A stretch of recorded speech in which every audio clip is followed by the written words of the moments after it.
Praise God, purihin ng Panginoon. Palapakan po natin ang Panginoon. Thank you, Jesus. Thank you, Lord. Masaya niyo ba ang lahat, mga kapatid? Amen. Ito, sobra. Masaya ba ang lahat, mga kapatid? Amen. Amen. Amen. Alam niyo, purihin ng Panginoon dahil salamat sa Panginoon dahil nandito tayo, nakikita tayo. Malakas ba ang ulan dito kagabi? Kahapon, di ba? Isipin nyo yung lakas ng ulan kagabi, parang tuloy-tuloy hanggang ngayon. Yung ulan kagabi, hindi ba ulan dito? Sa Banas kasi sobrang lakas eh. Walang ulan dito. Buti naman. 5 minutes lang. Sa Banas, grabe ulan, sobra. Sa ibang lugar, yung ulan, sa ibang lugar naman, hindi. Pero yun nga, kung titignan nyo mga kapatid, iba-iba tayo ng, iba-iba ang nangyayari sa iba't ibang lugar. Diba? Kung ulan doon, ulan dito, so may kinalaman palagi yan sa spiritual. Kung isipin, gabi, so sinasabi ng ulan na yon, lagot ka bukas. Baka hindi ka pagsimba ng linggo. O baka wala kayo ng linggo, baka problema mo ngayon yung pagsimba. O yun, di ba? So kayo, hindi kayo na problema nun. So iba-iba mga kapatid. Amen? Kaya nga maganda yung mensahe niyang binigay sa atin, yung armor, the whole armor of God. The whole armor of God, mga kapatid, hindi yan, sabi niya, put on, di ba? Put on the whole armor of God. Ay, paalala lang, hindi yan na parang katulad, kasi ang inilarawan ni Paul, yung the whole armor of God sa isang centurion, yung army, soldier, Roman soldier, na nagsusuot siya ng kanyang panlaban, na kailangan kompleto siya ng full armor. So, doon, inihalin tulad ni Paul yan. Pero, pag pinag-usapan po ang spiritual mga kapatid, the whole armor of God is the whole gospel of our Lord Jesus Christ. Yun ang isusuot natin. Kaya number one dyan mga kapatid, is yung isuot mo, yung belt of truth. Di ba? Yung una, yung katotohanan. And second, the breastplate of righteousness. We are the righteousness of God in Christ. Now, yung belt of truth, mga kapatid, nandun po nakakabit lahat yung mahigpit, yung pagkakasinturon. Di ba? Pag maluwag ang sinturon mo, malalaglag yung pantalon mo. Kung doon sa pantalon mo, nandun yung wallet mo, nandun yung espada mo, mga kapatid, na dito sa belt mo, malalaglag po yun. Mawawala lahat po yun sa'yo. So, yung isuot nyo, i-gird yourselves with the belt of truth. Yun, yung katotohanan. Nangahawakan lagi tayo sa katotohanan. Ano man nakikita natin sa paligid natin, hindi po yun ang totoo. Kung nakikita nyo, naghihirap ang mundo ngayon, hindi po tayo under ng mundo. Ang economy natin is the economy of heaven. We are supplied. We are constantly supplied by the Lord Jesus Christ. Ang Diyos hindi naghihirap. Ang mundo naghihirap. Nagugutom ang mundo. Ang Diyos hindi nagugutom. Nandun po tayo. Nandun po ang katotohanan natin. Kung ang lahat ng tao nagkakasakit, tayo sabi niya, 1,000 shall fall at your side and 10,000 at your right hand, but it shall not come near you. That is the truth of the Word of God. Pinangahawakan po natin yun. And then yung shod yourselves, your feet with the gospel of truth, di ba? The gospel of peace. Yung ebanghelyo ng katotohanan, ng kapayapaan. Ayan, yung salita ng Diyos na ipapamuhay natin, hindi man tayo nagsishare mga kapatid, tayo mismo ay na-enjoy natin yung ebanghelyo na pinapakinggan natin. Kaya sa bawat lakad natin mga kapatid, nandun sa atin yung ebanghelyo, nakikita po sa atin yan. Tandaan nyo, di ba? Last Sunday, sabi na, isa sa mensahe sa atin ng Panginoon, you are the salt. You are the salt of the world and the light, di ba? You are the salt. Pag sinabing salt, ikaw yung nagpipreserve. No? Kaya hindi pa nagugunaw ang mundo because there is a salt. May nag-maintain pa po dito. Pag nawala na yung nawala na ang church dito sa mundo, mga kapatid, at kinuha na, dumating na yung rapture, mga kapatid, papasok po kaagad ang 7 years tribulation. Automatic po yan. Yan ang hinihintay na lang, mga kapatid. When rapture comes, lahat ng mananampalataya ay makakasama na ng Panginoon. Nasa na po tayo, nandun po tayo sa taas, nanonood na lamang po tayo dito sa baba. Papasok po automatic, mga kapatid, ang 7 years tribulation. Hindi agad nila mararamdaman yan kasi sa simula yan, mga kapatid, peace talk yan. Peace. Kapayapaan, pero global issue. Pangkalahatang peace po yan. Kaya nakikita nyo ngayon, mga kapatid, hindi pa nangyayari yung mga gera-gera na yan. Yung talagang nagbubombahan na, pero hindi pa sa atin umabot. Di ba, mga kapatid? So, yan yung mga signs. So, ang gusto ko lang sabihin dito, mga kapatid, ay nandun tayo sa Panginoon, huwag tayong madaya, sabi nga ng Panginoon. Ano bang, Lord, itatatag mo na ba ang yung kaharian? Nadating na ba yung end of the world o end of this age? Sabi ng Panginoon. Ang unang-unang sinabi ng Panginoon, take heed that you are not deceived. Huwag kayong paladaya. Ang daya, mga kapatid, yung daya dyan, mga kapatid, hindi na daya ka sa palengke. Yung daya dyan, yung mawala ka sa focus mo sa Panginoon. Ang focus mo ngayon, iba na. Napopokus ka sa business, napopokus ka sa trabaho mo, napopokus ka sa pamilya mo, napopokus ka sa negosyo, kung saan-saan ka napopokus, samantalang there's only one thing is needed. Yun, to have time with the Lord. Always have time with the Lord. Amen po, mga kapatid. Kaya sabi dyan, andun na po yung shield of faith, pang-ilan po yun, pang-apat. And then, pang-lima, yung the helmet of hope of salvation. The hope of salvation. Our hope is not sana, our hope is confident expectation of good things to happen in your future. Sa kabila ng mga, kahit na mag-recession yan, mga kapatid, hindi po tayo sakot yan. Naliwanag po? And then, the next is, yung pang-anim, is the sword of the Spirit. Anong sabi dun sa sword of the Spirit? Yeah.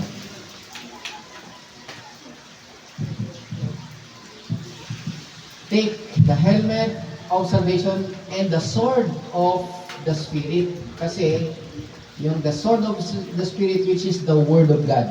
Yun yung salita ng Diyos. Kaya, hindi pwedeng wala tayong salita ng Diyos. Hindi pwedeng wala tayong sword, mga kapatid.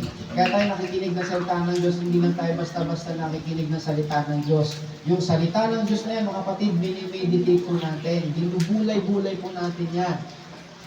Naalala nyo yung cutting, no? Cutting, chewing the cud. Kaya yung baka, sila yung chewing the cud, na pagkakain nila, hindi sila tumitigil ka, nguya ng nguya, that is chewing the cud. Yan ang example, mga kapatid, na nagme-meditate ka. Example din na nagme-meditate ka kapag ikaw ay problemado. Ang isang tao ay problemado, walang ginawa yan, mga kapatid, kundi mag-meditate ng kanyang problema. Grabe naman to, paano ba ako magkakapera? Ano ba naman? Lahat ng oras, laging nasa isip niya, mga kapatid, yung wala siyang pera. Paano ba ito? Anong gagawin ko? Laki ng problema ko. Meditation na po ang ginagawa mo, kapatid. Ano bang ganito? Ano ba to? Paano ba to? Wala. Ayan, ganyan. Nag-meditate ka na ng problema. Hindi mo meditate ang salita ng Diyos. That is sa kabilang side ng meditation. Marunong tayo mag-meditate pero nagme-meditate tayo sa problema. Hindi tayo nagme-meditate sa salita ng Diyos. If only we know how to meditate on the Word of God, at sabi ng Panginoon, you will make your way prosperous and then you will have good success. Yun ang susi, mga kapatid. Ang resulta kapag ang salita ng Diyos ang meditate natin, you will make your way prosperous. Yan po ang salita ng Panginoon. At ang last na full armor of God is yung praying in the Spirit. Ano po yun? Yung speaking in tongues. Praying in tongues. When you pray in tongues, you are communicating with God. You are not communicating with anyone. You are communicating with God. Kaya kapag Pray in tongues ka mga kapatid. Kahit ang demonyo, hindi niya naiintindihan kung ano ang sinasabi mo. Because you are communicating with God. That is the language in the heaven. Hindi po mga kapatid, the angels, yung language yan ng mga anghel sa langit na ang kausap ay ang ating Panginoon. Hindi po yan naintindihan. Kahit ikaw nga, hindi mo yan naintindihan, kaya wag mo nang itatanong kung anong ibig sabihin ng sinasabi mo. Ang importante, when you know, mga kapatid, when you speak in tongues, you are communicating with God directly. Kaya kung tutusin, hindi yan, may time yan na kailangan mong gawin at may time yan na hindi mo gagawin. Amen? Kasi hindi naman yan nakakabuti sa mga nakikinig dahil hindi nga nila naintindihan. Kaya mas mabuti yung magpahayag ka ng salita ng Diyos kaysa mag-speak in tongues. So, speaking in tongues, you can do it privately with God. Amen? Pero pag nasa harap ka ng tao, communicate with the Word of God na naintindihan nila. Amen po? Pero there should be a time na sa church, mga kapatid, kung tayo po lahat ay nagkakaisa dito, we can, every one of us, pray in tongues, sabay-sabay po tayo, because yun ang gusto natin, mag-communicate o makarating sa Diyos yung ating panalangin. Tinutulungan po tayo ng Diyos, ang Diyos ng Espiritu, at ang Espiritu ang nagbibigay ng language sa atin. You just open your mouth and whatever it is, you just speak it out. Amen po? Everybody say amen, mga kapatid? Everybody say amen. Amen. So I hope, mga kapatid, lahat po tayo masaya sa kabila ng ganito nangyari sa paligid natin, sa gobyerno natin. Alam niyo, mga kapatid, nagtatanong si Pastor Nida kung it is evil day. Well, kailan ba itong evil day na to? Sinagot din naman niya, mga kapatid. Evil day is today. Amen po? Evil days today, at isa rin na kailangan maintindihan natin, mga kapatid, huwag nating hanapin ang kaligtasan sa ibang tao, huwag nating hanapin ang ganda ng buhay sa ibang tao. Kung nakita ka ng gwapo, nakita ang ganda ng buhay niya, ayun ang magiging focus mo. Huwag mong hanapin doon, hindi yun ang magandang buhay. Ang magandang buhay nasa Panginoong Kristo. At yung Panginoong Kristo, yung magandang buhay na yun, inilagay sa iyo. Kaya ang magandang buhay, hindi nyo makikita sa ibang tao, nakikita yan doon sa sarili mo. So kung hahanapin mo magandang buhay, ikaw ngayon, ikaw ang meron yan. Amen po? Amen? Sabi ng Panginoon, sabi nga, chapter 16 ng Isaiah, darkness covers the earth, deep darkness the people.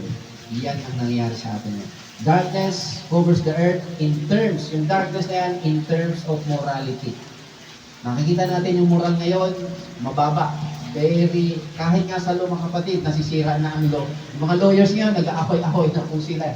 Hindi mo na malaman kung sinong tama. Pupunta na sa korte, minsan yung korte, nag-desisyon yung korte, i-interpret naman yung iba. Kaya yung tao naguguluhan. So kung ikaw pupokus dyan sa politika, mga kapatid, masisira ka dyan. Better know yourselves that you are in Christ. Amen. Kahit nga ako sa mga anak ko, sinasabi ko lagi, iba kayo. Hindi kayo ordinaryo. You are in Christ. Hindi tayo normal na tao na one click ka lang, mahubura ka na dito sa mundo. Hindi tayo ganun, mga kapatid. Tayo, mga kapatid, ay may inaasahan sa Panginoon. We have eternal life in Christ Jesus. So if you are in Christ, you have the eternal life. Even you die today, mga kapatid, in the eyes of God, you are not dead. You are just sleeping. Amen? That when the rapture comes, you will have a brand new body. Never grow old, never die, never be sick anymore, ever again. Palakpakan po natin ang ating Panginoon. Glory to God, glory to Jesus. At yan ay malapit nang mangyari. Alam nyo, nangyayari na po ang lahat ngayon, mga signs of the end times. Kaya totoo yun na isuot natin, yun ang sabi ng Bible. Isuot natin, be strong in the Lord and in the power of His might. How to be strong in the Lord unless you are conscious that you are in Christ. Be conscious. Laging conscious tayo. Paglabas mo dyan, mga kapatid, hindi ikaw si Pedro, hindi ikaw si Juan. Ikaw ay anak ng Diyos. Ikaw ay entitled sa kaligtasan ng Panginoon. Amen? Ikaw ay entitled sa proteksyon ng Panginoon. Ikaw ay entitled sa supply ng Panginoon. Hindi ka si Pedro, kung sinong Pedro Pelduco lang, mga kapatid. Hindi ka si Juan de la Cruz lang na basta Juan de la Cruz lang. Ikaw ay anak ng Diyos. So be strong in the Lord and in the power of His might. And then sabi niya, as many as receive Him, then He gave the power to become children of God. Those who believe in His name. Kaya yung mga hindi naniniwala sa Bible, hindi nila pinaniniwalaan ang salita ng Diyos. Isipin nyo ha, may nagsasalita ng sa Diyos. Yung iba ang interpret yan. Katulad yan ito, naano ko lang, di ba? Kung nanonood kayo, ako nanonood din ako niyan, mga kapatid. Pero kung isipin nyo nga ang tao, di ba? Para lang iba-iba. Ano? Hindi mo alam yung mga motibo. So, kung hindi ka talaga pupokus sa Panginoon, masisira ka. Isipin nyo ha, kaya titingnan mo halos hairline lang ang pagkakaiba ng tama at mali. May mabuting nagsasalita, ginagamit niya sa trabaho niya yung Diyos, di ba? Yung Diyos, salita ng Diyos. Ginagamit niya. Tapos, sabi naman ng kabila, binibida na yung Diyos. Nakuha niyo mo ba? Kasi kung tutusin, lahat tayo, under tayo ng Diyos Amen? Maging ang gobyerno, hindi may tatayo ang gobyerno kung wala ang Diyos. Kaya ang Diyos yan kaso ang tao, kinakalimutan na yung Diyos Ang sarili na, ang itinataas nila. Kung paano nangyari yung panahon noon, no? The same thing. History repeat itself. Noon, nagkaisa ang buong mundo, nagkaisa sila magtayo ng tore noong panahon noon, di ba? Hindi si General Torre ha. Tore, nagtayo ng tore para makaakyat sa langit. Ganyan, maging mataas. Ngayon, pataasan ngayon. Payamanan. So, ganun din ngayon mga kapatid. Yung Diyos kinakalimutan na.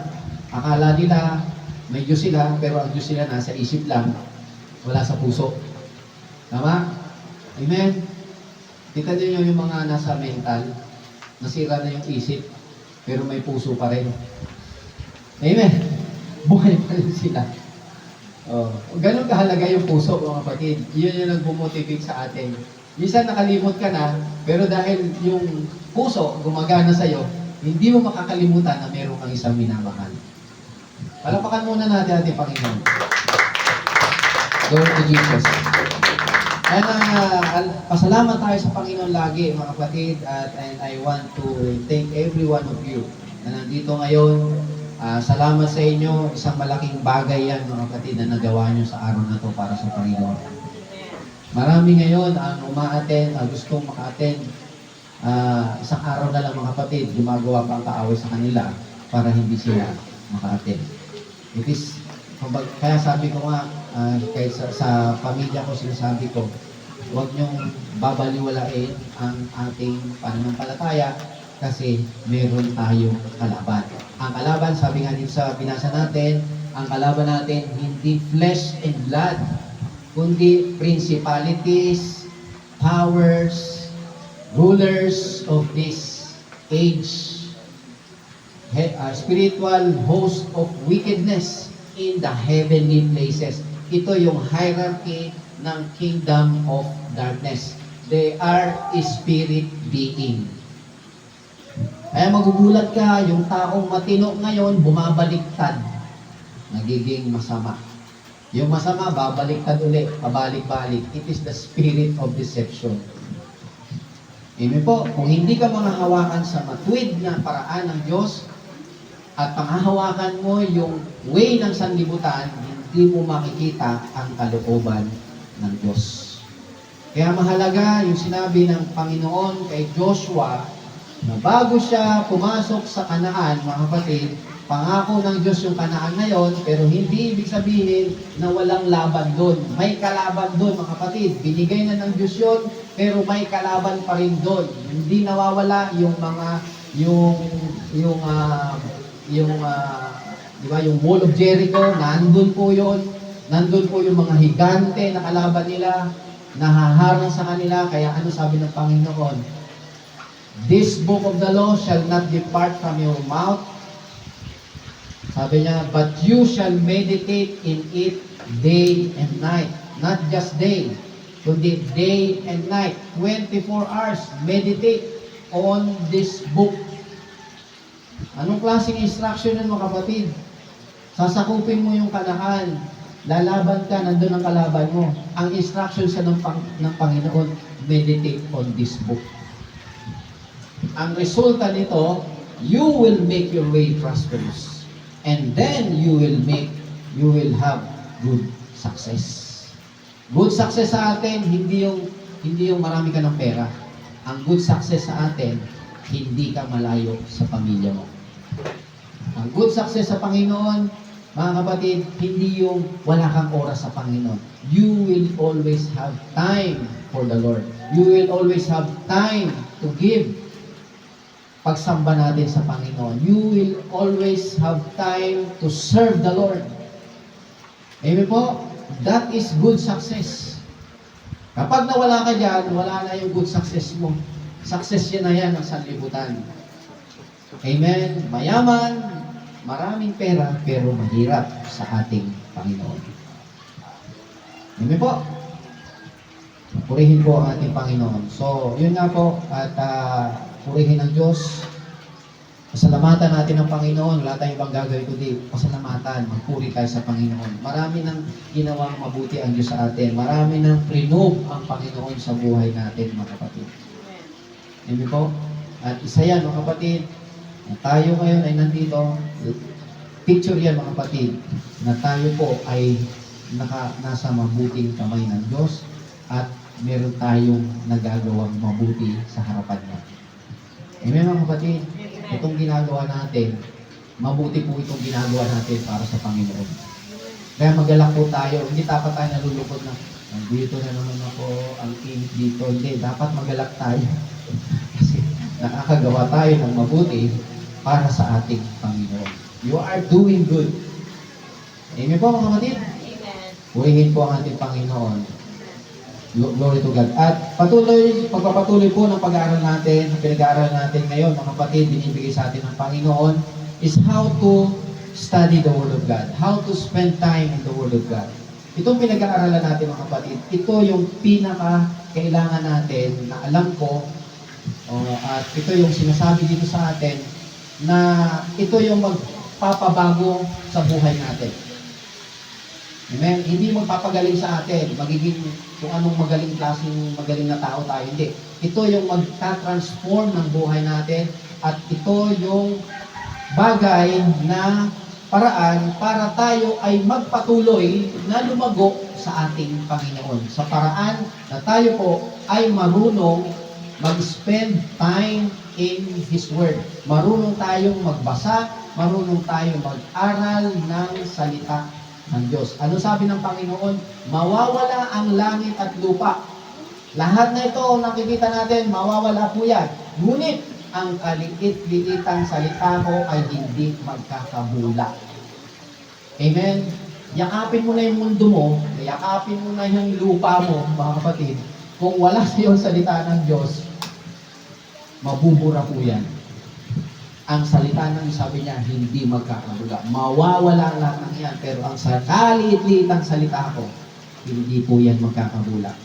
Ibig sabihin, kailangan nating malaman, kailangan nating maintindihan, kailangan nating matuto. At dahilan,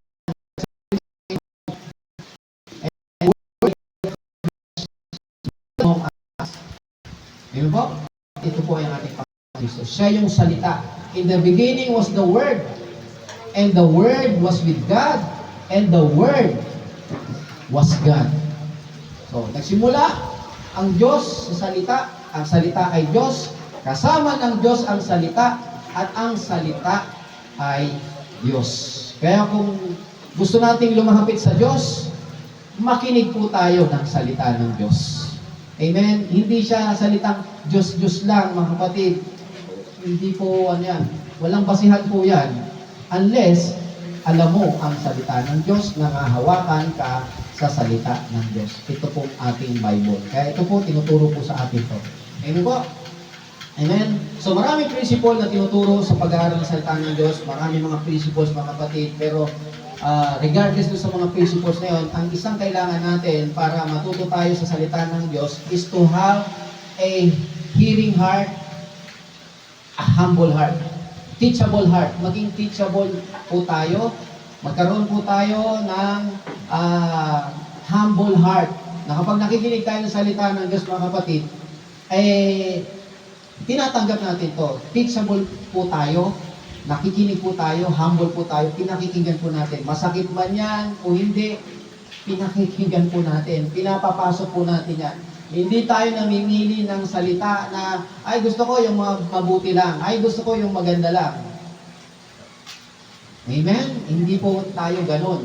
Tinatanggap po natin, masakit, malambot, o magaan, masarap pakinggan, lahat yan, pinakikinggan po natin lahat yan. Sapagkat lahat ng yan ay binibigay ng Diyos sa ikabubuti po natin.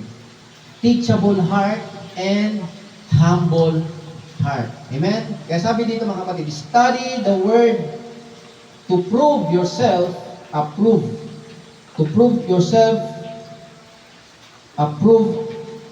Study to show yourself approved unto God, a workman that needed not be ashamed.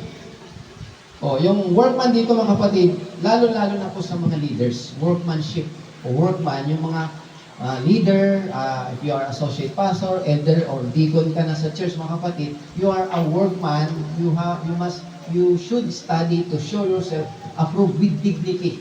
Yung approved to God mga kapatid doon is tested with dignity. Meron kang dignity. Amen, mga kapatid?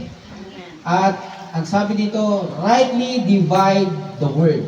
So, isa sa principle yan, mga kapatid, ay marunong tayong mag-divide ng word. Amen? So, simulan natin yan. Sa Bible, mga kapatid, makikita natin sa Bible, dalawa. Ano yon? Yung bagong tipan at saka yung lumang tipan. Diba? So,